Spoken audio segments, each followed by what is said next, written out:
الحمدللہ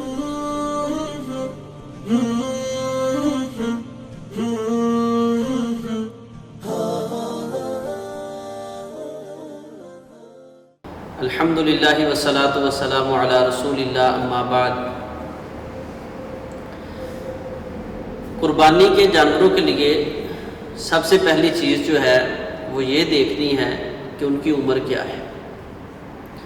رسول اللہ صلی اللہ علیہ وسلم نے ارشاد فرمایا لا تذبحوا الا مسنہ، جب بھی آپ نے قربانی کے لیے جانور ذبح کرنا ہے تو اس کے لیے شرط یہ ہے کہ وہ دو دانتہ ہونا چاہیے۔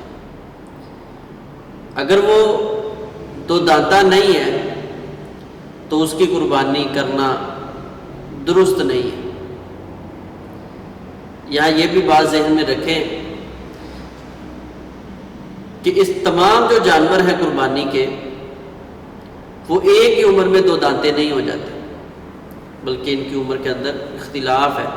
تو شریعت اسلامیہ نے سب سے پہلے اس کی عمر کا جو تقاضا بیان کیا ہے کہ اس جانور کے سامنے والے کم از کم دو دانت گر جائیں۔ جب یہ دو دانتہ ہو جائے اس کے بعد اس کے 4 دانت یا 6 دانت گر بھی جائیں تو کوئی مسئلہ نہیں، کم از کم جو ہے وہ 2 دانت گرنا یہ شرط ہے۔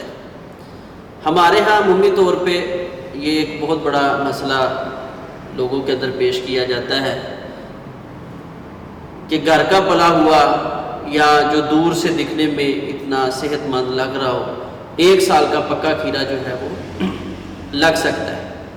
تو یہ آپ بات سمجھ لیں، 2 دانتہ جانور قربانی کے لیے شرط ہے، اور خصوصی طور پہ رسول اللہ صلی اللہ علیہ وسلم نے فرمایا الا ان یسر علیکم، ہاں کبھی تمہارے اوپر تنگی آ جائے، مشکل آ جائے، یعنی جانور مل ہی نہیں رہے، یا آپ کے پاس جتنی رقم ہے، آپ کی استطاعت اور طاقت جتنی ہے اتنے میں 2 دانتہ جانور آپ کو مل ہی نہیں رہا، آپ نے کافی تلاش کرنے کی کوشش کی ہے، محنت کی ہے، تو رسول اللہ صلی اللہ علیہ وسلم نے فرمایا فَتَذْبَحُوا جَزَاءً مِنَ الظَّانِ، اس مشکل وقت کے اندر آپ نے جو ہے جزا 1 سال کا جانور جو ہے وہ آپ ذبح کر سکتے ہیں، لیکن اس کے ساتھ شریعت نے پھر شرط لگا دی کہ 1 سال کا وہ من الظَّانِ بھیڑ کا بچہ ہو۔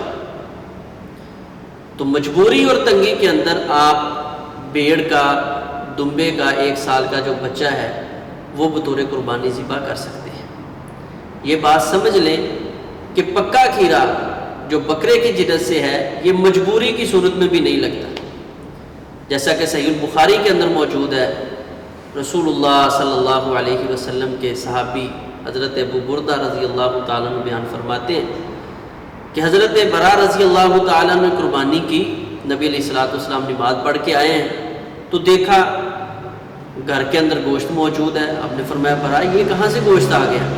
اللہ کے رسول صلی اللہ علیہ وسلم یہ میں نے نماز کے لیے جانے سے قبل ہی ذبح کر لیا تھا تاکہ رسول اللہ صلی اللہ علیہ وسلم واپسی پہ آئیں اور سب سے پہلے میں آپ کی مہمان نوازی کروں۔ تو نبی علیہ الصلوۃ والسلام نے فرمایا یہ تو صرف ایک عام گوشت ہے، یہ قربانی تو نہیں ہوئی، اس کی جگہ تجھے قربانی دوبارہ کرنی پڑے گی۔ تو اب وہ صحابی رسول فرماتے ہیں میرے پاس تو کچھ ہے ہی نہیں۔ رسول اللہ صلی اللہ علیہ وسلم نے ارشاد فرمایا کہ اس کی جگہ تجھے قربانی کرنی پڑے گی۔ تو فرمانے لگے اب میرے پاس بکری کی جنس سے 1 سال کا بچہ پڑا ہوا ہے۔ نبی علیہ الصلوۃ والسلام نے فرمایا اذبح ولا تصلح لغیرک، تو اس کو ذبح کر لے، تیرے بعد کسی کے لیے میں اس کی اجازت نہیں دیتا، کسی کو درست نہیں ہے، تیرے غیر کو اس چیز کی اجازت نہیں ہے کہ وہ مجبوری کی صورت کے اندر بھی جو پکا کھیرا ہے بکری کا 1 سال کا جو 2 دانتہ نہیں ہوا وہ کر سکے۔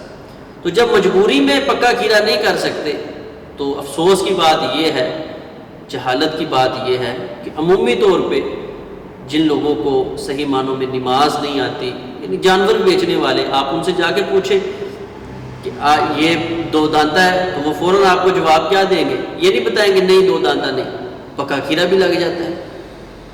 تو آپ وہاں جانور لینے جا رہے ہیں، وہاں فتویٰ لینے نہیں جا رہے۔ تو ان کو بھی چاہیے کہ جانور بیچنے کا کام کریں، ادھر بیٹھ کے فتوے دینے والے کام نہ کریں۔ رسول اللہ صلی اللہ علیہ وسلم نے جو ہماری رہنمائی کی ہے اس میں یہ اہم ترین چیز ہے کہ 2 دانتہ جانور ہونا شرط ہے. مجبوری ہو جائے تو اس میں پکا کھیرا یا 1 سال کا جو ہے، لیکن اس کی شرط کیا ہے؟ وہ پکا کھیرا اونٹ کی نسل سے نہیں ہے، گائے کی نسل سے نہیں ہے، وہ بکرے کی نسل سے نہیں ہے، وہ دمبا چھترا جو ہے اس کی نسل میں سے ہوگا تو وہ لگ سکتا ہے صرف مجبوری کی صورت. اس کے بعد رسول اللہ صلی اللہ علیہ وسلم نے اس کے عیوب بیان کیے. تو دیکھنا چاہیے کوئی بھی اس کے اندر ظاہری جو ہے عیب نظر آ جائے تو کوشش کرنی چاہیے اس سے بچ جائے. خصوصی طور پہ نبی علیہ الصلوۃ والسلام نے فرمایا 4 قسم کے جانور جو ہے نا وہ بطور قربانی جائز نہیں ہے. ایک ایسا جانور جو انتہائی بیمار ہو، لاغر ہو جائے. ایک ایسا جانور کہ جو آنکھ سے کانا ہو جائے اور اس کا کانا پن بالکل ظاہر ہو. یہاں پہ شارحین نے گفتگو کی ہے کہ اگر کسی جانور کے آنکھوں میں کوئی تھوڑی سی کجروی ہے تو اس کا کوئی مسئلہ نہیں ہے، کیونکہ نبی علیہ الصلوۃ والسلام نے وضاحت کی ہے بَيِّنُ أَعْوَارُهَا، فرمایا اس کا کانا پن واضح ہو. اسی طرح لنگڑا ہے تو نبی علیہ الصلوۃ والسلام نے فرمایا کہ وہ اس کا لنگڑا پن ظاہر ہو. بعض جانور ہیں ان کی ہڈی ٹوٹ جاتی ہے لیکن وہ چلنے میں درست ہو جاتے ہیں بعد کے اندر، تو وہ بطور قربانی لگ سکتے ہیں. جو چلنے کے اندر اپنا لنگڑا پن ظاہر کرے وہ قربانی کے لیے نہیں لگے گا. اسی طرح اتنا بوڑھا جانور کہ جس کی ہڈیوں کے اندر سے میخ ختم ہو گئی ہے، غدہ ختم ہو گیا، وہ بھی بطور قربانی نہیں لگا سکتے. تو کوشش کرنی چاہیے اچھا خوبصورت جو ہے جانور وہ دیکھ کر ذبح کیا جائے. اور سینگ کے بارے میں جو ہے آتا ہے معاملہ، سینگ کے بارے میں میرے علم کے مطابق کوئی حدیث ایسی نہیں آتی جس میں نبی علیہ الصلوۃ والسلام نے اس کو عیب قرار دیا. لیکن ایک نفس ہے انسان کا، اگر وہ مطلب مطمئن نہیں ہے، ملامت کرتا ہے، تو اس آدمی کو اس کی قربانی نہیں کرنی چاہیے. اتنے جانور ہیں، کوئی اور جانور خرید لینا چاہیے. اسی طرح کسی جانور کا کان کٹا ہوا ہے، ٹھیک ہے، یہ بھی لوگ آ کے پوچھتے ہیں جی وہ تھوڑا سا کٹا ہے، نیچے سے تھوڑا سا کٹ گیا ہے، بس اتنا سا جی ہے. ایسے سوال عجیب معاملہ ہے. اللہ کی رضا کے لیے، اللہ کا قرب حاصل کرنے کے لیے جانور ذبح کرنے ہیں اور یہ چیزیں ہم بعد میں دیکھتے ہیں. تو نبی علیہ الصلوۃ والسلام نے کان کے بارے میں بڑی وضاحت کے ساتھ کہا ہے، نہ اس کا سیدھا کان کٹا ہوا ہو، نہ ترچھا کان کٹا ہوا ہو، نہ اس کے درمیان سے کان کو کٹا ہو، نہ اوپر سے کان کٹا ہوا ہو. کسی طرح اس کا کان جو ہے نا کٹا، کیونکہ یہ خصوصی طور پہ بتوں کے نام پہ جو جانور چھوڑے جاتے تھے تو ان کے کانوں کے اوپر اس طرح نشان لگائے جاتے تھے. شریعت اسلامیہ نے ان کی مماثلت اور مشابہت سے بچنے کے لیے بھی اس چیز کو جو ہے ہمیں بطور شرط یہ چیز قرار دی ہے کہ ایسا جانور جس کا کان کٹا ہوا ہے، وہ تھوڑا ہے، بہت ہے، بس اس کا استعمال نہیں کرنا. کوشش کرے صاف ستھرا جانور جو ہے وہ لے کر اللہ کے راستے میں خرچ کرے، اس کو ذبح کرے، کیونکہ اللہ تعالیٰ فرماتے ہیں لن تنالوا البر حتى تنفقوا مما تحبون. نیکی تم تبھی پا سکتے ہو، مقام نیکی پہ تم تب ہی فائز ہو سکتے ہو جب تم اس چیز کو اللہ کے راستے میں خرچ کرو جس کو تم بہت ہی پسند کرتے ہو. تو صاف ستھری خوبصورت جو ہے جو بھی جانور لیں اس کو اللہ کے راستے میں ذبح کرے. کسی بھی قسم کا اس کے اندر عیوب ہو اس سے بچنا ہی چاہیے.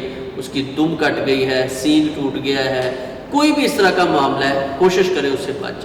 بہرحال جس کا شریعت نے بڑی وضاحت کے ساتھ کہہ دیا ہے ان کا تو قطعی طور پہ ان کو استعمال نہیں کرنا چاہیے. اللہ تبارک و تعالی ہمیں سنت کے مطابق ہی قربانیاں کرنے کی توفیق عطا فرمائے.